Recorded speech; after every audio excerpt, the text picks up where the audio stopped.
শুভ আশিস মাগে গাহে তব জয় গাথা জনগণ মঙ্গল দায়ক জয় হে ভারত ভাগ্য বিধাতা।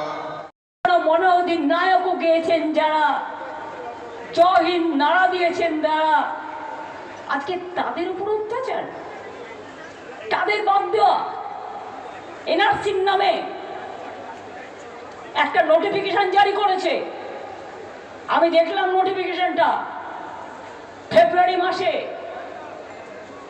এই 25 সালে ইলেকশনের 1 বছর আগে, যে যাকেই সন্দেহ হবে জেলে গিয়ে 1 মাস রেখে দিতে পারো।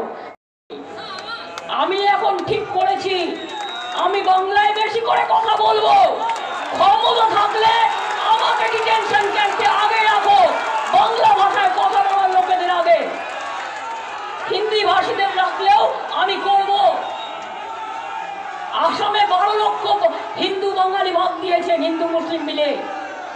রাজবংশীকে हिंदू ना मुसलमान क्या है? राजवंशी क्या होता है? हिंदू है ना मुसलमान है? ए बीजेपी का दलाल लोग, शर्म नहीं आती? मधुआ कौन है? हिंदू ना मुसलमान? मुसलमान देख के आप चुनते हैं। আমরা যেমন পুঁটি মাছ বাছি, আমরা যেমন মৌরালা মাছ বাছি, আর দেখে দেখে বাঁচতে গিয়ে এমন এমন ভুল করছে যে একেবারে পুরো কাঁটাটা কাঁটার মধ্যে লেগে যাচ্ছে, কাঁটার ওপর কাঁটা। তাই এই বিজেপি জেনে রাখো, খেলা হবে, তৈরি থাকো। ইলেকশন কমিশনকে দিয়ে ভোটার বাদ দিয়ে বলছে 2002-এরটা দেখতে হবে লিস্ট। আমরা মানুষের ভাষায় কথা বলি, তাই পরিষ্কার বলে যাই, যদি না থামেন তাহলে আগামী দিন আপনাকে থামতে কি করতে হবে, থামতে কি করা দরকার সেটা বুঝে নেবেন। থামতে কত নেবেন আর থামতে কি করবেন।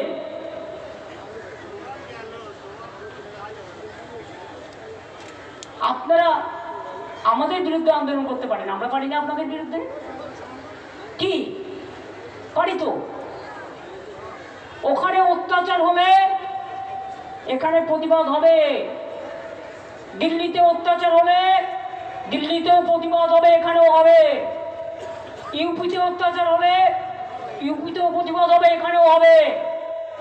নর্থ ইস্টার্নে অত্যাচার হলে ওখানেও হবে, এখানেও হবে। সব জায়গায় বলে যাচ্ছি, এত খাটো করে দেখবেন না আর এত ছোট করে দেখবেন না, আর এজেন্সি লাগিয়ে আর ইলেকশন কমিশনকে দিয়ে যা ইচ্ছা তাই ফরমান জারি করবার চেষ্টা করবেন না। बांग्लादेशी रोहिंग्या बोल देता है, बांग्लादेश तो अलग से राज है, रोहिंग्या तो म्यांमार में रहते हैं। हमारा इधर में क्या है, जो वेस्ट बंगाल का नागरिक है उसका पास आईडी कार्ड है, उसका पास आधार कार्ड है, उसका पास पैन कार्ड है। वो अगर बाहर में काम करते हैं, वो ऐसे ऐसे नहीं गया है, उसका स्किल है, স্কিল আছে, তাই তাদের ডেকে নিয়ে যাওয়া হয়েছে। কেউ সোনার কাজ করে, কেউ কনস্ট্রাকশনের কাজ করে, কেউ ব্রিজ তৈরি করে। শুনে রাখুন, 22 লক্ষ আমার বাংলার মজদুর যারা গরিব, BJP is anti poor and anti কমনার। যে গরিব লোকগুলো কাজ করার জন্য এখান থেকে যায়, তাদের অনেক কষ্ট করতে হয়। বাংলায় থাকলে তারা অনেক ভালো থাকতে পারে, তাদের দিয়ে কাজ করাবে, আর বাংলা ভাষায় কথা বললে তাকে জেলে নিয়ে চলে যাবে, ডিটেনশন ক্যাম্পে নিয়ে যাবে, হোল্ডিং এরিয়ায় নিয়ে যাবে। কেন? কোন অধিকারে? West Bengal is not in India, Bangla India से नॉय, जिसमें एक ही भाषा में बात करते हैं। इसका मतलब ये नहीं होता है कि उसको पकड़ के आप जेल में भर दो।